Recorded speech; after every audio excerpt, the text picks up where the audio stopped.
உலக அரங்கத்துக்கு ஒரு சினிமா போகிற தேர்வுக்குழுவில் இருக்கும்போது நான் போய் முதல்ல தேடி பார்த்தது தமிழ் படம் வந்திருக்கான்னா தமிழ் படம் வரல. ஏன் திரையரங்கத்துக்கு கூட்டம் வரல? இப்போ இன்றைக்கி அதுதான் மெயின் மேட்டர். பெரிய போராட்டமாக போகுது அந்த ரிலீஸ் பண்ணுறதுக்கு. ஒரு மிகப்பெரிய படத்துக்கு கூட ஒரு ஊரில் வெறும் 9 பேர் தான் தேட்டரில் உட்காந்துருந்தாங்க. நம்ம பேசத்தான் முடியும். திரையரங்குகளில் கூட்டமே வர்றதில்லைன்றாங்க.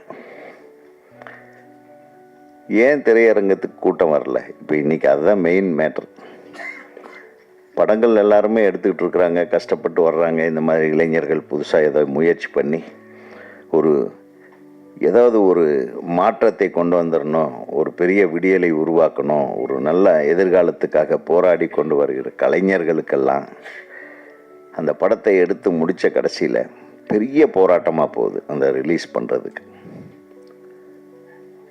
ஒரு கடந்த மாதம் ரிலீஸ் ஆன ஒரு மிகப்பெரிய படத்துக்கு கூட ஒரு ஊரில் வெறும் 9 பேர் தான் தேட்டரில் உட்காந்துருந்தாங்க. இன்றைக்கி இப்போ டைரக்டர் விக்ரமன் எனக்கு சொன்னார், வெறும் 9 பேர் தான் சார் உட்காந்துருந்தாங்க.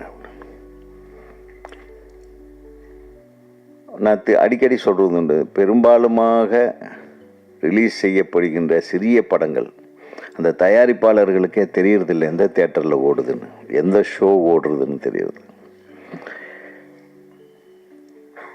ஸோ இந்த மாதிரி விஷயங்கள் எல்லாம் களைவதற்கு நம்ம பேசத்தான் முடியும். பண்ணுற இடத்துல நம்ம இல்லை.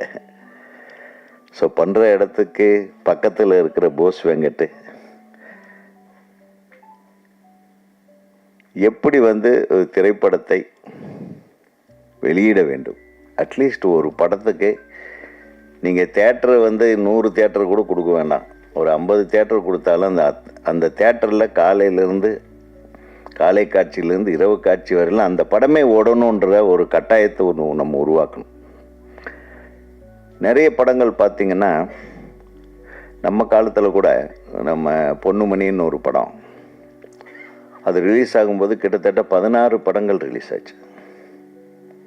ராஜ்கிரண் சார் படம், பி வாசு சார் படம், என்னோட படம், வாசு சார் படம், நிறைய படங்கள்.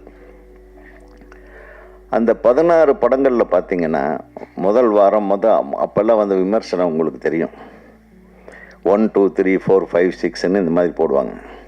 அதில் முதல் இடத்துல முதல் வாரம் ஒரு படம் இருக்கும். 2வது வாரம் அந்த படங்கள் எல்லாமே ஓடும். ஏன்னா ஒவ்வொரு படத்துக்கும் ஒரு 50 தேட்டர், 60 தேட்டர், 40 தேட்டர், 70 தேட்டர், பெரிய படங்களுக்கு 80 தேட்டர் கொடுப்பாங்க. 2வது வாரத்தில் முதல் வாரத்தில் முதல் இடத்தில் இருந்த படம் 2வது இடத்துக்கு போயிடும். அது 2வது 3வது இடத்துல இருந்த படம் முதல் இடத்துக்கு வரும். எவ்வளவு அழகாக இருந்தது பாருங்க. இது எப்படி நடந்தது? அது அத்தனை படங்களையும் மக்கள் பார்க்கிற வாய்ப்பு இருந்தது. ஃபர்ஸ்ட் ஆஃப் ஆல் தியேட்டர்களில் அத்தனை படங்களையும் மக்கள் பார்த்துவிட்டு எது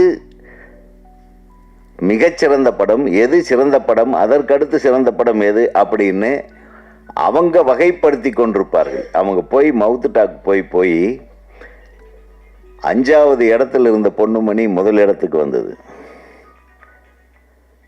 முதல் இடத்துல இருந்த பார்த்திபனுடைய படம் உள்ளே வெளியே, அது 5வது இடத்துக்கு போகுது. 2வது இடத்துக்கு அரண்மனை கிளி. இதெல்லாம் நான் எதுக்கு சொல்கிறேன்னா, ஆனால் அந்த 16 படங்களில் 12 படங்கள் வெற்றி படங்கள் தான். அந்த 12 படத்தை தயாரித்த தயாரிப்பாளர்களுக்கும் அவங்க போட்ட காசோட லாபத்தோடு அவங்களுக்கு காசு வந்தது. அதை வெளியிட்ட வெளியீட்டாளர்களுக்கு லாபம், தியேட்டருக்கும் லாபம், தயாரிப்பாளருக்கும் லாபம். அந்த சினிமாவை கொண்டு வர எல்லோரும் முயற்சிக்க வேண்டும் என்ற ஒரு அன்பான வேண்டுகோளை நான் யாருக்கிட்ட வைக்கிறதுனே தெரியல. இயக்குனர் சங்கத்தோட தலைவருங்கிற முறையில் இது யாராச்சும் செய்யுங்கன்னு ஆண்டவனை பார்த்து தான் கேட்க வேண்டியதாக இருக்கு. அதை யார் செய்கிறார்களோ அவங்களுக்கு தான் எங்களோட ஓட்டு, சினிமாக்காரங்களோட ஓட்டு. ஏன்னா அந்த சினிமா மீண்டும் வந்தால், இங்கே இருக்காங்க பாங்க இத்தனை பத்திரிகையாளர்களோட வாழ்க்கை, தொழில்நுட்ப கலைஞர்களோட வாழ்க்கை, ஒவ்வொரு படத்துக்கு பின்னாடி வேலை செய்கிற ஆயிரக்கணக்கான பேர்களோட வாழ்க்கை தொடர்ந்து வளப்படும். பலப்படும். இன்னைக்கு உலக அரங்கத்துக்கு ஒரு சினிமா போகிற தேர்வுக்குழுவில் இருக்கும்போது நான் போய் முதல்ல தேடி பார்த்தது தமிழ் படம் வந்திருக்கான்னா தமிழ் படம் வரல. அதே எனக்கு மிகப்பெரிய அப்செட். நம்ம தமிழ் படம் எங்கே நோக்கி போயிட்டு போய் பார்த்தா 4 தெலுங்கு படம் வருது, 4 கன்னட படம் வருது. எங்கே போச்சு நம்மளுடைய கிரியேட்டிவிட்டி? எங்கே மிஸ் ஆகுது? எங்கே நம்ம மிஸ் பண்ணுறோம்? தமிழ் சினிமாவை காக்க வேண்டிய ஒரு கட்டாய சூழ்நிலையில் இந்த மாதிரி இளைஞர்கள் எவ்வளவோ கஷ்டப்பட்டு ஒரு விஷயத்தை முன்னெடுத்து கொண்டு வர்றாங்க. இதுக்கு சரியான தியேட்டர்களை கொடுங்க.